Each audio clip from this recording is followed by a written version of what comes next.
हमारे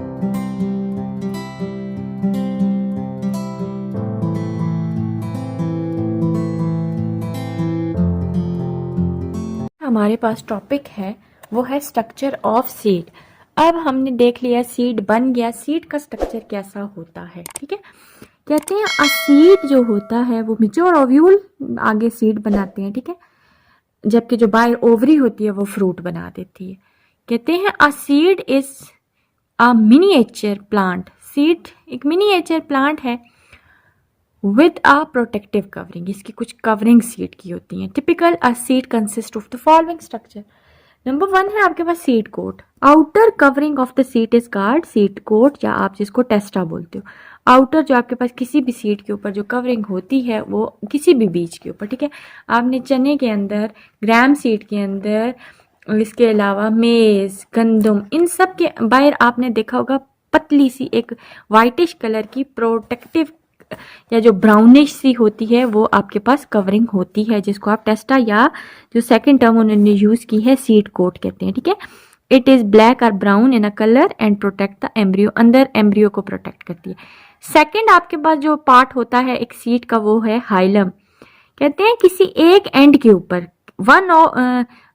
on one end of the seed coat के एक एंड के ऊपर स्मॉल स्कार सा होता है, या जिसको आप हाइलम बोलते हो। ये इंडिकेट करता है place of attachment of the seed in the fruit. जाहिर बात है आपने देखा है कि सीड जो है फ्रूट्स के अंदर, बिलफर्ज माल्टे को हम लेते हैं, ऑरेंज को देखें, ऑरेंज का जब आप ऑरेंज के को खोलते हैं उसके अंदर हम जब उसके एक जो जवा सा होता है उसको जब लेते हैं, आपने अगर माल्टे को खोल के देखा हो तो उसके जो सीड्स हैं वो जुड़े हुए होते हैं फ्रूट के अंदर, तो वो जो अटैचमेंट का पॉइंट होता है उसको आप हाइलम कहते हो। थर्ड उसके अंदर जो मेजर उसका पार्ट है वो है micropyle. It is a minute pore near the hilum. Hilum के साथ ही एक छोटा सा एक और पोर भी मौजूद होता है। वो किस लिए होता है? The seed absorb water through the micropyle at the time of generation. जब आप सीड को जमीन के अंदर डालते हो फॉर जर्मिनेट होने के लिए, जर्मिनेशन का प्रोसेस जब होता है तो वो उस पोर से, उस माइक्रोपाइल से पानी को एब्जॉर्ब करके सॉइल से अपने अंदर एम्ब्रियो की तरफ पानी को लेके जाता है, ठीक है। एम्ब्रियो के अंदर जरूरी नहीं है पानी एब्जॉर्ब करे, साथ डिफरेंट मिनरल्स वगैरह को भी वो एब्जॉर्ब कर सकता है। अब सीड के अंदर जो है वो है एम्ब्रियो है, ठीक है। It is present beneath the seed coat. Seed coat के अंदर क्या है? एम्ब्रियो है। The embryo consist of the following part. अब एम्ब्रियो के डिफरेंट पार्ट्स हैं जो कि ये वन बाय वन डिस्कस करेंगे। सबसे पहला cotyledon. In a monocot seed there is one leaf like cotyledon. In a dicot seed there are two large fleshy cotyledon. cotyledon बीज को कहते हैं। मोनोकॉट्स, मोनो कहते ही वन को हैं। मोनोकॉट्स वो होते हैं, वो वाले पौधे जिनका सिर्फ एक सीड होता है, जैसे कि मेज हो गया, आपके पास जो वीट हो गए, राइस हो गए, ये सिर्फ एक सीड के ऊपर बेस करते हैं। जबकि वो पौधे जिनको डाइकाट्स कहते हैं, डाई का मतलब होता है टू, कॉट का मतलब होता है सीड, कॉटिलेडन्स से नाम है ना।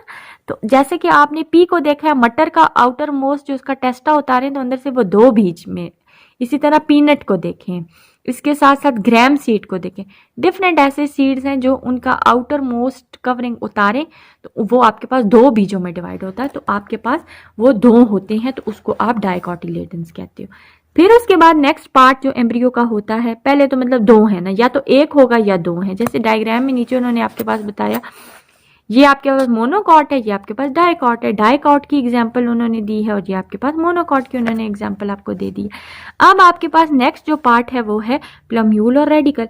प्लम्यूल वो पार्ट होता है जब सीड को आप जमीन के अंदर सोक करते हो, जिससे ऊपर की तरफ स्टेम्प निकलता है, वो पहली जो नन्ही जो स्टार्ट जो होता है वो आपके पास ऊपर की तरफ, ये एक सीड है, ठीक है। बिल फर्ज आपके पास ये लोबिया है, यहाँ से एक टहनी ऊपर की तरफ जाएगी, एक टहनी नीचे की तरफ आएगी। ये जो ऊपर की तरफ जा रही है ये प्लम्यूल है, जो फर्दर आगे शूट बनाएगी। जो ये नीचे की तरफ आ रही है ये रेडिकल है, जो आपके पास रूट बनाएगी, ठीक है। अब आपके पास पढ़ते हैं, इसको डिस्कस कर लेते हैं। देयर इज अ माइन्यूट बड, छोटी सी एक बड बनती है जिसको प्लम्यूल कहते हैं, at the upper end of the hypocotyl. It give rise to the future stem. जबकि लोअर जो हाइपोकोटाइल है वो रेडिकल बनाती है, जो कि फ्यूचर रूट बनाती है। अब कहते हैं the portion between the plumule and the cotyledon, ये जो पोर्शन प्लोम्यूल और कॉटिलेडन के दरमियान का होता है इसको आप एपिकोटाइल कहते हो, जबकि जो पोर्शन कॉटिलेडन से नीचे रेडिकल की तरफ होता है उसको आप हाइपोकोटाइल कहते हो, ठीक है, जो इनके दरमियान के पोर्शंस हैं वो। इसके साथ थर्ड जो आपके पास नेक्स्ट जो पार्ट आता है वो है एंडोस्पर्म, जो कि आपको पता है फ्यूजन न्यूक्लियस के रिजल्ट में बना है, उसको आप कहते हो endosperm. Endosperm, this tissue is formed from endosperm, this tissue is formed from endosperm, endosperm nucleus से एंडोस्पर्म बनता है।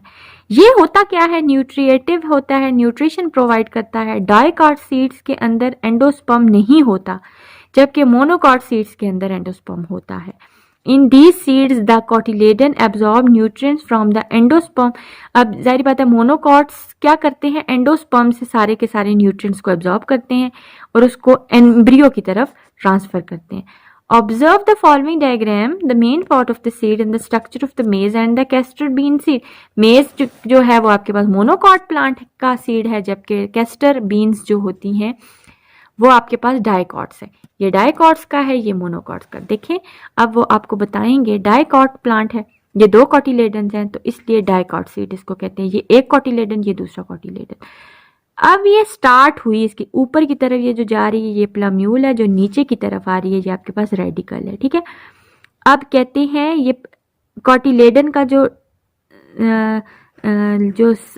डिस्टेंस है फ्रॉम इसके इन दोनों के दरमियान, इसको एपिकोटाइल कहते हैं, जबकि जो डिस्टेंस नीचे की तरफ जो आपके पास रेडिकल की तरफ जो डिस्टेंस आ रहा है वो आपके पास हाइपोकोटाइल है, ठीक है। इसके साथ ही हम नेक्स्ट सीड की जेमिनेशन देख लेते हैं कि हम सीड को कैसे सोक करते हैं और वो कैसे जो है एब्जॉर्ब करके पानी और न्यू एम्ब्रियो से एक नया प्लांट बॉडी बना लेता है, ठीक है। The development of the embryo of the seed into a seedling is called seed germination। अब एम्ब्रियो से आगे कहते हैं सीड से एम्ब्रियो का बनना और उससे आगे फर्दर सीडलिंग एक नया पौधा बनना, इसको सीड जर्मिनेशन कहते हैं।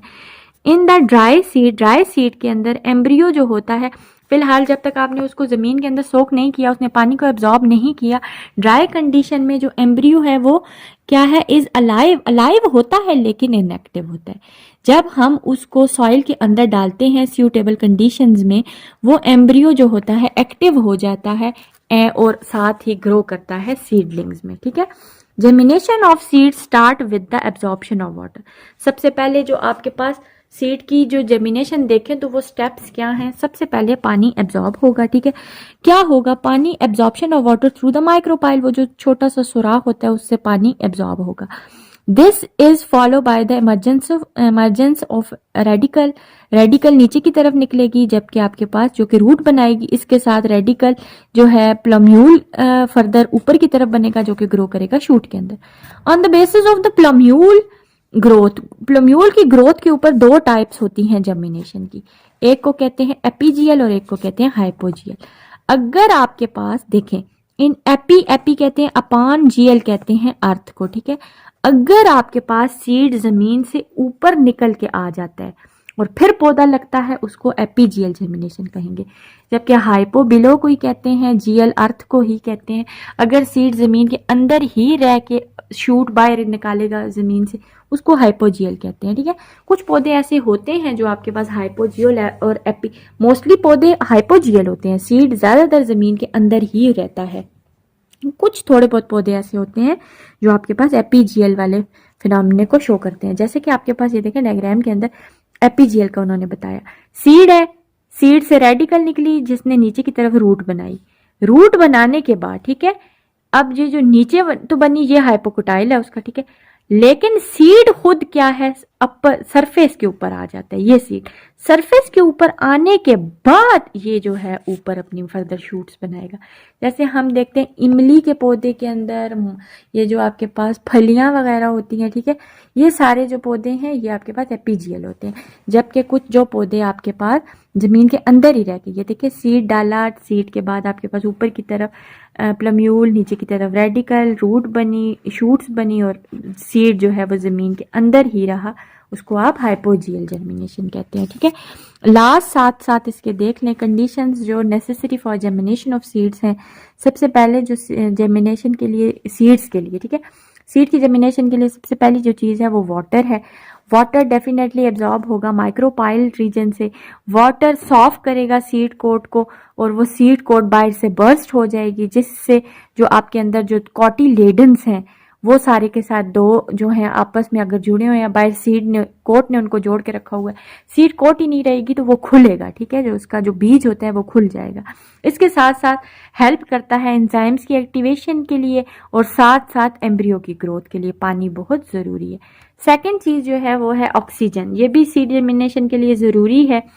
सेल जो एम्ब्रियो के होते हैं, ठीक है, जो आपके पास cell of the seeds embryo use oxygen for cellular respiration so they can get energy from stored food. ठीक है, इसकी ऑक्सीजन इसलिए ज़रूरी है ताकि रेस्पिरेशन हो। ठीक है, और इसके साथ जो थर्ड आपके पास जो ज़रूरी चीज़ है वो टेम्परेचर है। ठीक है, जर्मिनेशन के लिए आपके पास जो टेम्परेचर की रेंज है वो 5 से 30 डिग्री है।